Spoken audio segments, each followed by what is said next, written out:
Coming up, news from Major League Rugby, a preview of the November internationals, and more. Will our men have what it takes this November? Stick around and find out. This is the Mall Street Journal.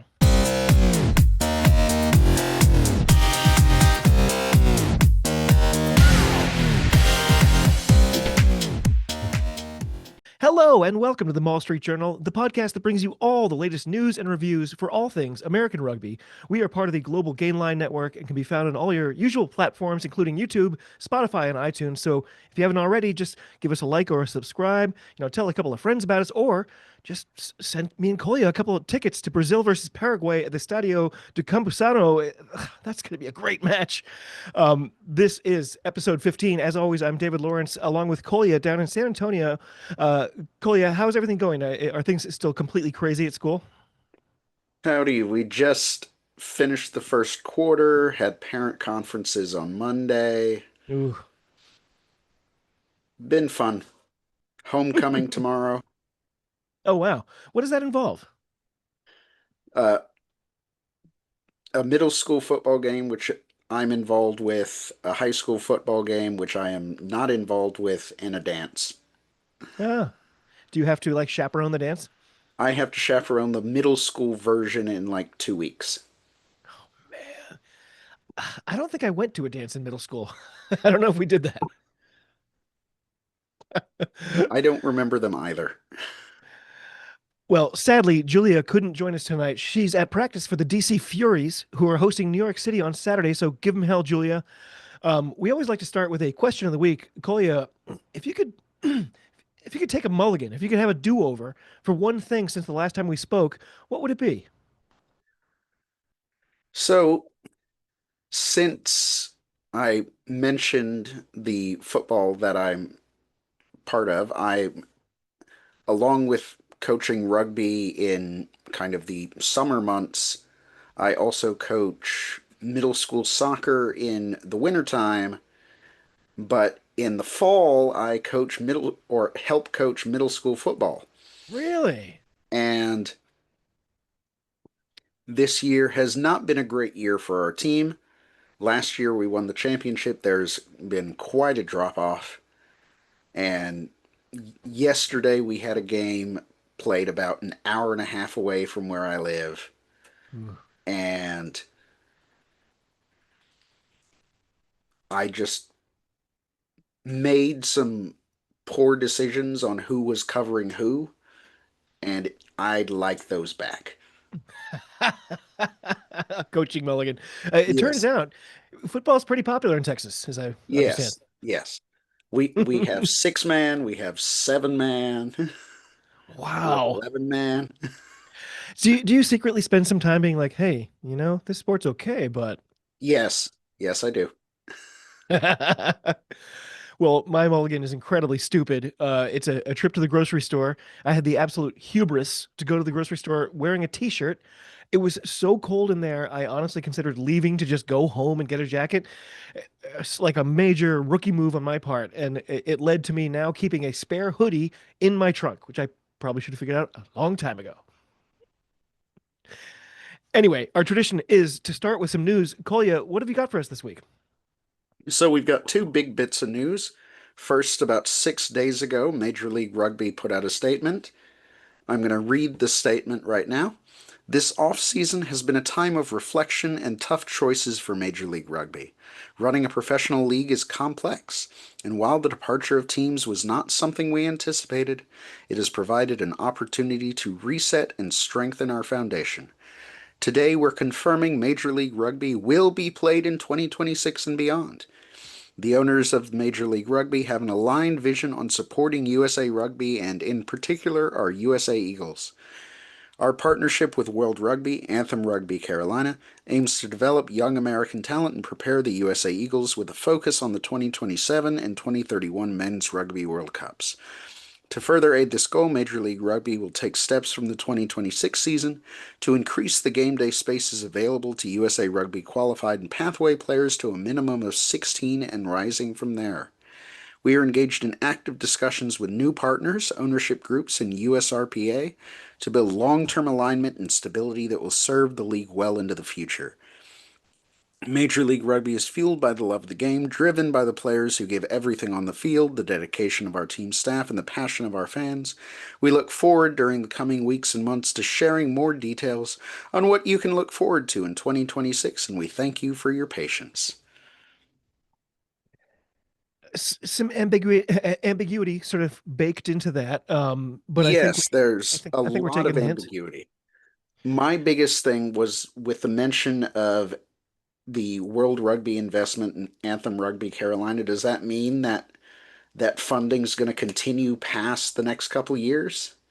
Because there was a rumor that it was only for a certain amount of time and then World Rugby was going to stop. It's probably folded into this lump sum that they've been talking about recently. Probably. The obvious sort of biggest not obvious implication of this. So if USA qualified players have to be 16 out of the game day 23, that's a big shift to begin with. But the other thing is, until now, Canadian players have been considered domestic, and it looks like they're probably going to change that. I don't think they haven't confirmed that yet, but it really sounds like that's what they're doing, and that's really going to impact the look of this league. Yeah. Yeah, and I want to see what the or how the playoffs are going to look this year. Are there Seven going to teams. be Awesome. playoffs or I is it mean, just going to be a championship? and there's still a theoretical window where there could be a Canadian version of Anthem. I think a lot of people are expecting that. As time ticks on, I feel like it's less and less likely for that'll be ready in February when the competition typically starts. Yeah. Canadian players and pundits are really worried about this Yes. because if you can only have a shrinking number of international players, you're probably going to spend those slots on New Zealanders, Tongans, Samoans. Suddenly, those Canadians are going to be looking for work. Yep. And then do you want to move on to the second bit of news? Yeah, go ahead. So, our second bit of news is that the referee groups for the three U.S. internationals coming up next month have been announced. For Scotland versus USA at Murray Field, we've got Damian Schneider from Argentina as the center, Gianluca Gnecchi and Katsuke Furuse as our ARs, and the TMO is Leo Colgan from Ireland. Our November 8th match against Georgia in Batumi has Luke Pierce in the center, Adam Leal and George Selwood as ARs, and Dan Jones from England as the TMO. I like And Leal. I think yes, Leal's really good, yes, I also enjoy Luke Pierce and don't big time. really understand what World Rugby has against him. It feels like he ran over somebody's dog accidentally. Weird. Yes, yes, and there's some weird thing about Saracens that people bring up, but I haven't noticed anything with that. I haven't heard anything about that. Yeah. Sorry, I interrupted. Oh, no worries. And then for our November 15th fixture against Romania in Bucharest, we have Sam Grove White from Scotland in the center again. I think we all got to know him during the summer internationals. Saba Abulashvili and Peter Martin are our ARs for that match. And we finally get Ben Whitehouse of Wales as TMO. His natural position. Yes. I saw I, him I saw him doing a Super Rugby Cymru match a couple weeks ago. really? S4C, the Welsh language channel, has a YouTube channel that plays some of the matches, and he was involved.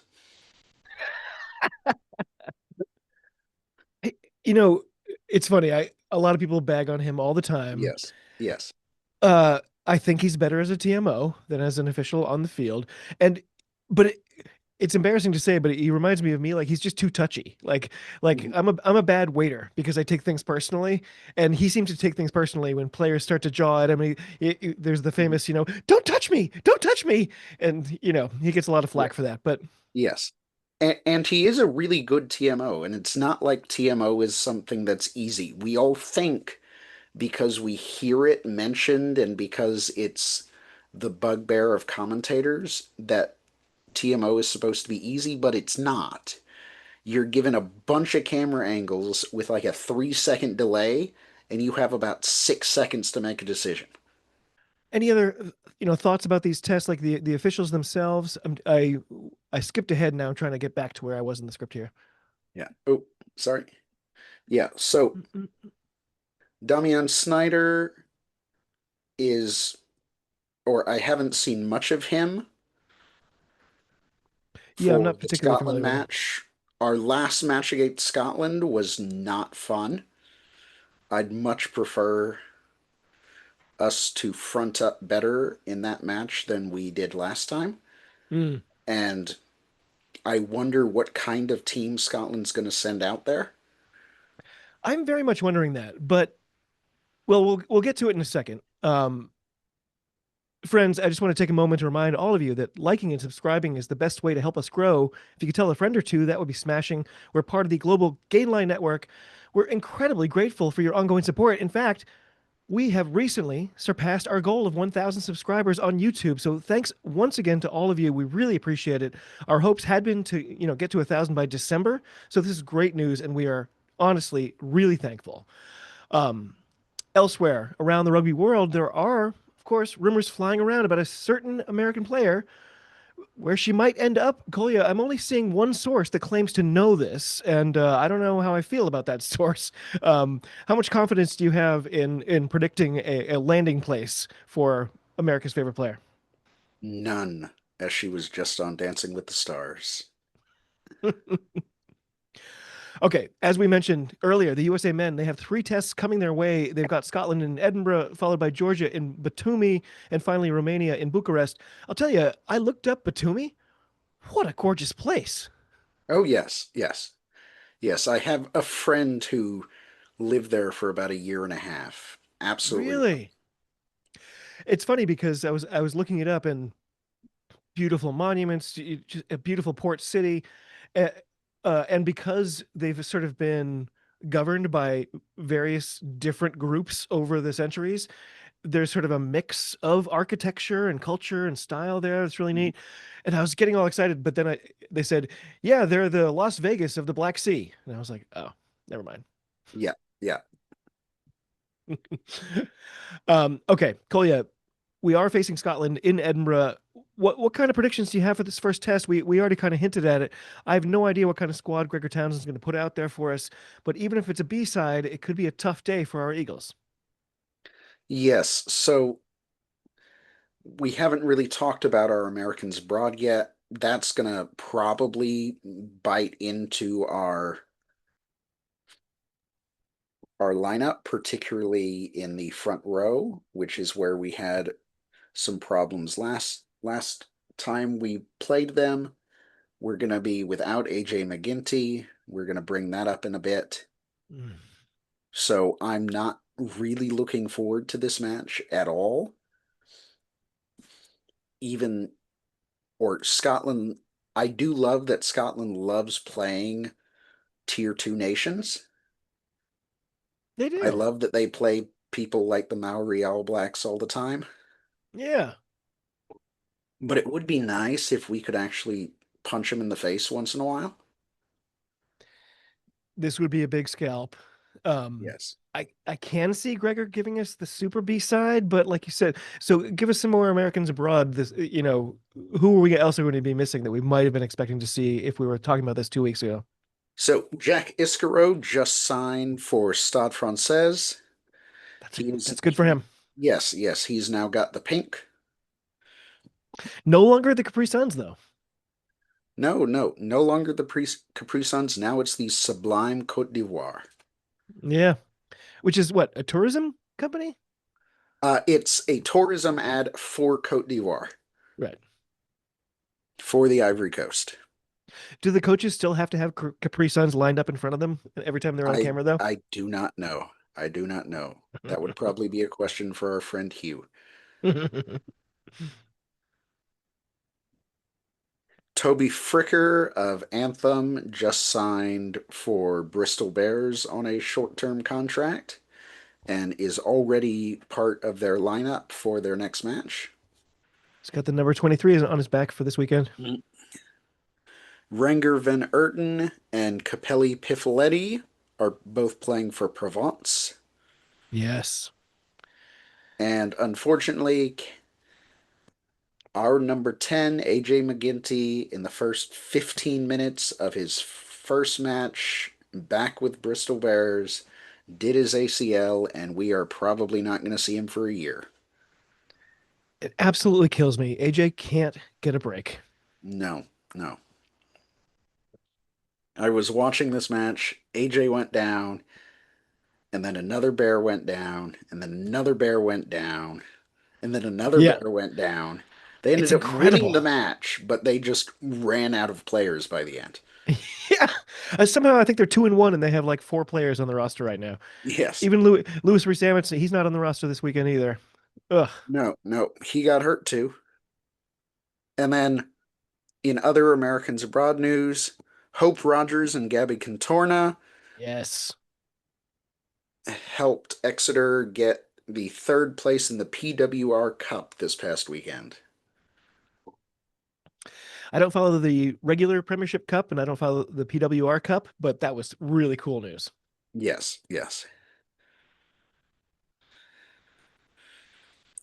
And then David Ainu this past weekend had his debut with Toulouse against Bordeaux. Oh yeah. I think he came off the bench. Yes. Um it wasn't a great Toulouse day for sure. I'm going to avoid the they set out to lose joke, but I guess I just walked into it. And then poor Nafi Maafu has been on the back of some absolute pastings with Stade Montauban, the newly promoted top 14 side, which Yeah, is not giving nearly as much of a fight as Vaughan did last year. it's true. The fluky way that they got promoted, the signs, it was written on the wall. This was not going to be a good year for Montalban, but I think it's going to be great experience for him either way, provided he comes out of it with two eyes. Mhm. Yeah, and then one other thing, Charlie Jacoby has joined Hong Kong Football Club as the women's club coaching officer. Hey, wow, that's very cool. Yes, yes. And I can't not mention this because I have two girls. That player we just alluded to a few minutes ago, Alona Mar, has her own Barbie doll now. I've seen this. It's controversial. Believe Yes, me, I went searching for all of the ones they made. I think there's a Sansu one that I was particularly looking for. But of course, whoever manufactures Barbie dolls didn't actually do anything differently with the figure, which instantly created a turmoil yes, because yes. Alona Mars brand is about body positivity, and she don't look like Barbie. Thank God. No, no. I still want all of those dolls though.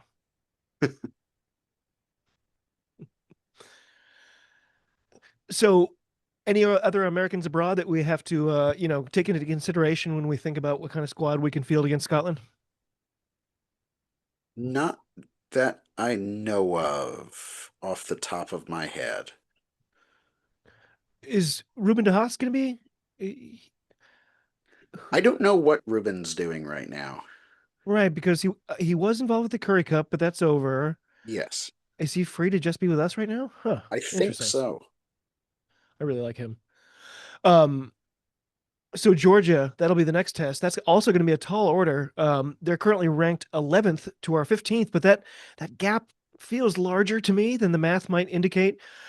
We've played them 6 times in the past, splitting those results evenly. Kolya, put your coach hat on for a second. Like, what kind of game plan do you try to put together to beat a big, rough, scrummaging side like this one? Well, the thing is, Georgia's not just a scrummaging side anymore. Mm. They have some really, really fun backline players. that all play in France, and I have no idea with our squad or even a hypothetical squad how we can line up against them Mm, because they still have the normal Georgian scrum, but now they've evolved into having a bunch of playmakers all over the field as well. yeah. They've got speed to burn on the wing. Yes. And playing in Batumi, which is a rugby mad city, this one actually scares me more than the Scotland match. Interesting. In what way? Like, because are you talking psychologically? Or are you talking just score wise? Like, Score wise, yeah, this is a match that that makes sense to me. Georgia will want to win, and they, and along with some geopolitical fun going on over there, getting one over on the Americans would make their day. Yeah. Um, of course, we finish off November against a team will likely be favored to beat. Romania are currently ranked 21st, but they beat us just last year in a game that marked the 100th anniversary of our beating them in the 1924 Olympics. Um, I don't know. This one looks like a major banana peel to me. Like I have a if we're 0-2 going into this match, I'm just going to be I'm going to be dying inside. Yeah, this is one that I'm sure both teams are circling on their calendar as as winnable games, but also as markers for the next World Cup. For sure. Romania are a fun team. I've probably only seen them 5 times, but I don't know. There's something exciting about them, and I'm honestly in fear of them right now. Yeah, they've got an interesting history. They've got an interesting history. I know Squidge Rugby did a deep dive into their history several years ago now. They've got a team in the Rugby Europe Super Cup, which has been fun to watch.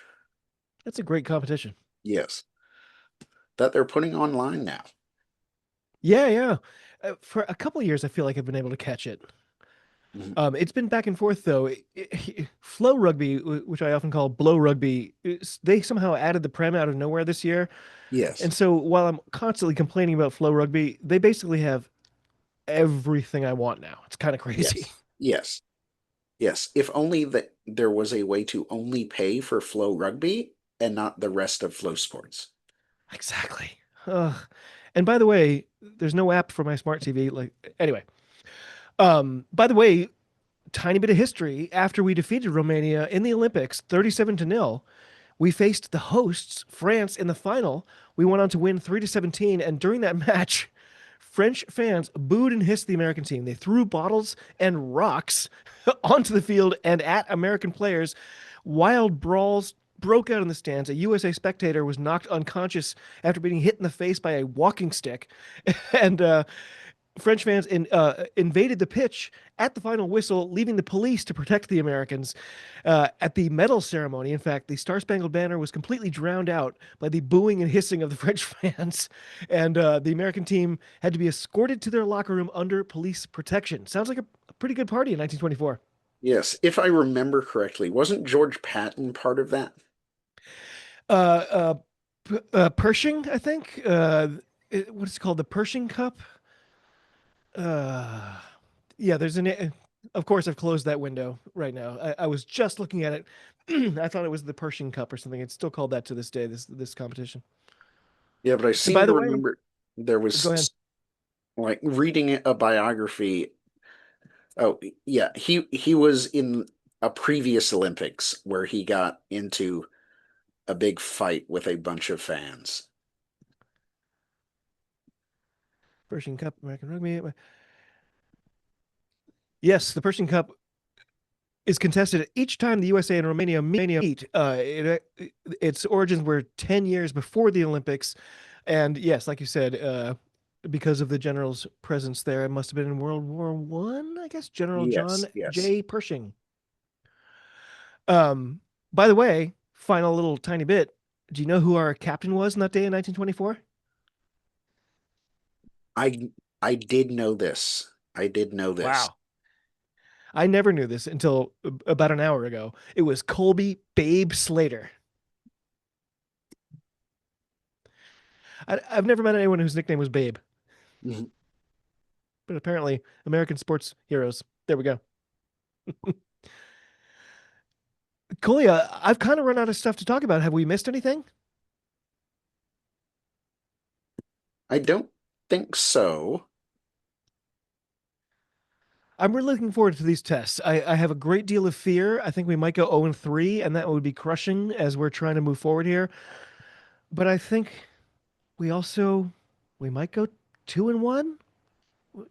Any predictions? My prediction right now, without seeing a team sheet or even a squad announcement, is 1-2. Yeah, What I'd I think like, what I'd like if we go 1-2 is for a close match against Scotland to get the taste out of the last mm, couple out of our mouths. yeah, And I want to see some actual decent rugby going on from yeah. It would be us. nice to see some cohesion. Uh, I'm really scared about the Romania match just because if we end the autumn on a loss against a team that is, 6 places lower than us in the rankings, that's a morale crusher, and you know Yes. we need a boost. Oh, Well, Kolya, there as there always. is one other thing that we do need to talk about. Oh yes. Oh, Eh, I almost eh, completely. I apologize. I almost completely missed it. We talked about this. Go ahead, take it away. no, no, you please.